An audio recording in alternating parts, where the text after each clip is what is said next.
It's 9 p.m. and I'm sitting on my bed feeling extremely hopeless. You see, I'm just looking at my habit tracker and I'm just going through it, I'm looking through it, and all I can see is just a bunch of red lines. Because the thing is, I'd been inconsistent for going to the gym for at least 4 days. And obviously when I see a bunch of red lines on my habit tracker, I'm going to be really annoyed, I'm going to be really guilty. And every single night I'll do the classic thing of saying to myself, right, tomorrow is going to be the day where everything changes. And of course it didn't change. Every single day I would miss the gym, I would never go and do some bicep curls, I would just stay in my room and probably procrastinate watching YouTube. And eventually days of this turned into weeks, weeks turned into months. And if you saw me in person, you could probably tell that I had lost a lot of muscle. Like my biceps literally halved, I just looked extremely unhealthy, right? Because obviously when you're not going to the gym for months and you probably don't even have a good diet, you're not going to look that great, are you? And there's no worse feeling than filling out your habit tracker every single night, knowing that you could have done more, knowing that you didn't complete everything that you set out to do. And I won't lie to you, this happened for months. This happened with multiple habits as well. It wasn't just the gym, it was meditation, it was reading.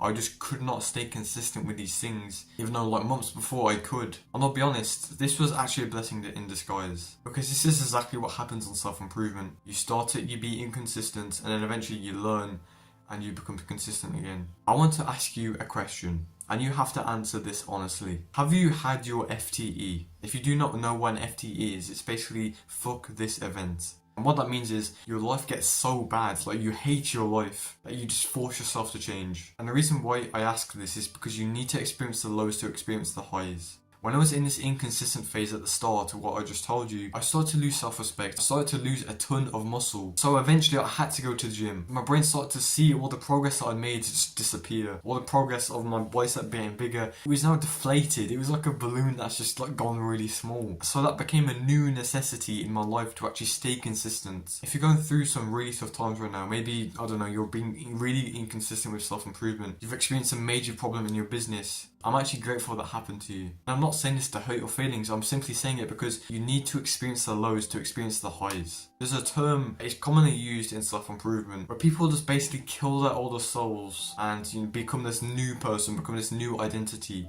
And the way this happens, the way you actually kill your younger self and become a new identity, is just by experiencing some really garbage stuff. And then that forces you to change, that forces you to improve your life. And I'll tell you a quick story right now. When I was around 49 kg, I used to get picked on a lot of school. And obviously that's normal. If you see someone that weighs literally 3 times less than the girls in your class, you're probably going to think that something's wrong with them. So obviously, I used to get bullied quite a lot. And even though I hated that in the moment, even though I hated being bullied, being picked on, now that I think back to that, I'm honestly grateful for these people. Because if I did not get bullied back then, I would not be making this video. I would have stayed in my comfort zone and I wouldn't have progressed. That wouldn't have forced me to change. So the main premise that I just want to say in this first part of the video is that you need to experience an F.T.E. Because I'm telling you right now, if you do not experience this, you'll stay in the exact same position and you will not progress in any form. Because your brain is just comfortable with the current position you're in. And another point I want to make is that every single time that I was inconsistent, I learned something.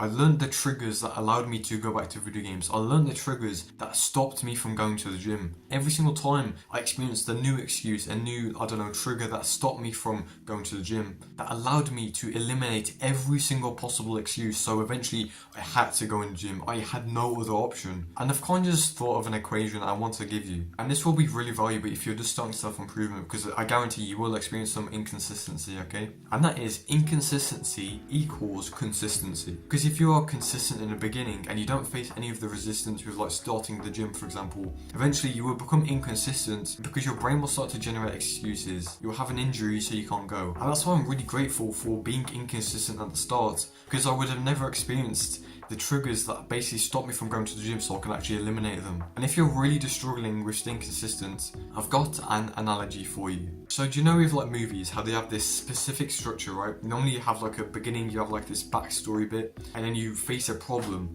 And then it gets to the climax where the problem just gets huge, like you have to solve it now. And then the hero basically just solves the problem and then everything goes back to normal. That is exactly what being inconsistent is. You start with the backstory and then you get to the problem, which is, being inconsistent. And then you get to a really big problem, which is the F.T.E. And then that forces you to change, that forces you to solve the problem. And eventually you're consistent again. And this doesn't just apply to being consistent, this applies to everything. So I have an actionable step for you. If you're being inconsistent with self-improvement or any other thing in your life, I want you to just grab a piece of paper and a pen. I want you to write down every single excuse or reason why you cannot do that thing, why you are being inconsistent. Because as soon as you write them down, you realise how petty they are. Like when I was struggling to stay consistent with the gym, I wrote them down and it basically just said it was too dark, it was too late, I had an injury on my wrist. And it basically just lit a light bulb in my mind saying, if my wrist's hurting, why can't I just do legs? Why can't I do abs, right? And then after I realised that, I would just go in the gym.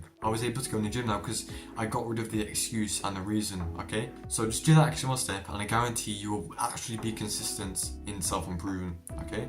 Goodbye, have a nice day. You're gonna elbow in the face again. I need to move closer, bro, again. I don't know. I need to start this up. It's terrible. Okay, so goodbye.